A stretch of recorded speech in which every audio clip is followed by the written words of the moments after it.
Shalom saudaraku yang dikasihi oleh Tuhan. Puji Tuhan kita kembali boleh berjumpa pada hari ini. Saya dari Pekanbaru, Indonesia, kembali menyampaikan renungan harian Kristen hari ini.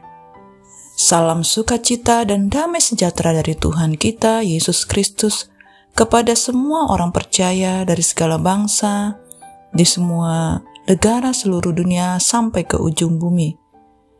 Kiranya kasih setia Tuhan dan kasih karunia-Nya yang berlimpah-limpah tercurah atas setiap kita, dan kita boleh bersama-sama mendengarkan renungan hari ini.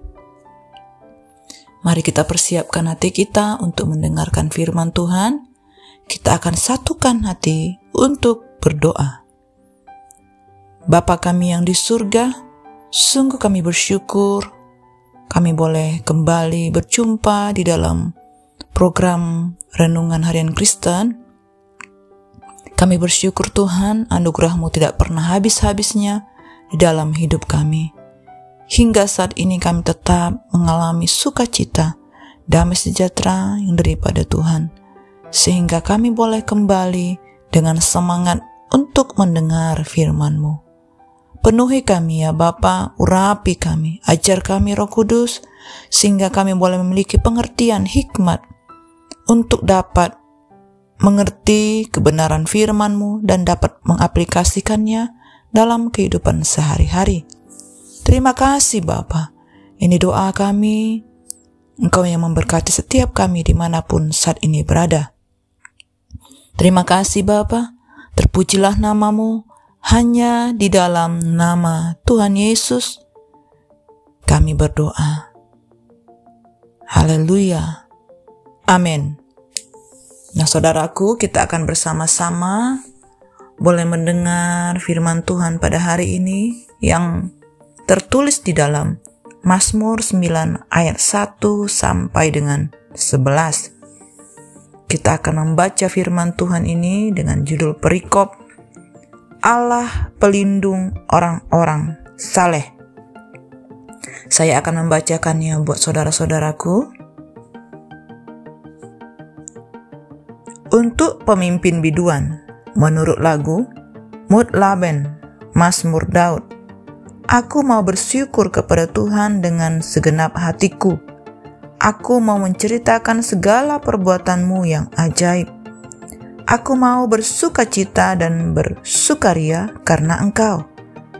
Bermazmur bagi nama-Mu ya Maha Tinggi. Sebab musuhku mundur, tersandung jatuh dan binasa di hadapan-Mu. Sebab Engkau membela perkaraku dan hakku sebagai hakim yang adil. Engkau duduk di atas tahta. Engkau telah menghardik bangsa-bangsa, telah membinasakan orang-orang fasik. Nama mereka telah Kau hapuskan untuk seterusnya dan selama-lamanya. Musuh telah habis binasa, menjadi timbunan puing senantiasa. Kota-kota telah Kau runtuhkan, lenyaplah ingatan kepadanya. Tetapi Tuhan bersemayam untuk selama-lamanya. Tahtanya didirikannya untuk menjalankan penghakiman. Dialah yang menghakimi dunia dengan keadilan dan mengadili bangsa-bangsa dengan kebenaran. Demikianlah Tuhan adalah tempat perlindungan bagi orang yang terinjak, tempat perlindungan pada waktu kesesakan. Orang yang mengenal nama-Mu percaya kepada-Mu, sebab tidak Kau tinggalkan orang yang mencari Engkau, ya Tuhan. Amin. Nah saudaraku, hanya orang yang saling mengenallah bisa saling mempercayai. Tidak mungkin orang percaya tanpa mengenalnya. Demikianlah kesaksian pemazmur. Bagi pemazmur, seseorang itu akan mempercayai Tuhan jika dia telah mengenal Tuhan. Dengan mengenal Tuhan secara pribadi. Lalu ketika seseorang mengenal Tuhan dan percaya kepadanya, maka Tuhan pun menyertainya. Mazmur 9 ini memberi petunjuk bagaimana kita bisa mengenal Tuhan. Pertama-tama adalah dengan bahasa hati. Tentunya hati yang melimpah dengan rasa syukur. Hati yang bersyukur adalah pintu masuk untuk mengenal nama Tuhan. Inilah alasan pemazmur bermazmur. Aku mau bersyukur kepada Tuhan dengan segenap hatiku. Dengan rasa syukurnya, pemazmur kemudian menceritakan segala perbuatan Tuhan yang ajaib. Perbuatannya hanya bisa dikenali melalui pengalaman hidup. Di sini dapat dibayangkan bahwa pemazmur adalah pribadi yang gemar merenung. Dari perenungannya, pemazmur dapat melihat karya Tuhan yang ajaib untuk diceritakan. Dengan merenung, pemazmur menggunakan bahasa hati, bahasa yang terdalam yang dapat dirasakan dalam suasana diam dan hening. Di dalam keheninganlah pemazmur berkomunikasi dengan Tuhan. Dan buah komunikasi ini diungkapkan dalam bait-bait dalam mazmur yang dijiwai dengan hati yang bersyukur. Begitulah cara pemazmur mengenal nama Tuhan yang kudus, nama yang membuat pemazmur percaya kepada Tuhan sebagai tempat perlindungan. Nah, saudaraku, Alkitab mengatakan bahwa orang yang mengenal Tuhan, yaitu orang yang mengenal nama Tuhan, akan percaya kepadanya. Hanya orang-orang yang telah memiliki pengenalan yang benar kepada Tuhan akan percaya kepadanya. Orang-orang yang masih kanak-kanak dalam mengenal Tuhan tentunya tidak akan dapat percaya 100% kepada Tuhan. Mereka hanya akan percaya ketika mereka melewati jalan-jalan yang mudah. Tetapi ketika mereka mulai melewati masalah demi masalah, maka orang-orang seperti ini akan berguguran dan kehilangan kepercayaan mereka kepada Tuhan. Semakin orang mengenal Allah, semakin mudah orang mempercayakan diri kepadanya. Orang-orang yang mengenal Tuhan sebagai Allah yang memiliki hikmat yang tak terbatas akan percaya kepadanya walaupun tidak dapat melihat Dia. Orang-orang yang mengenal Dia sebagai Allah yang Maha Kuasa akan percaya kepadanya di saat mereka tidak dapat mengandalkan manusia lagi dan tidak ada apa-apa lagi yang dapat mereka percayai. Orang-orang yang mengenal Dia sebagai Allah yang anugerah dan kebaikannya tidak terbatas akan tetap percaya kepadanya, seandainya pun Ia hendak membunuh mereka. Orang-orang yang mengenal Dia sebagai Allah yang kebenaran dan kesetiaannya tidak dapat diganggu-gugat akan percaya dalam kata-kata janji-janjinya.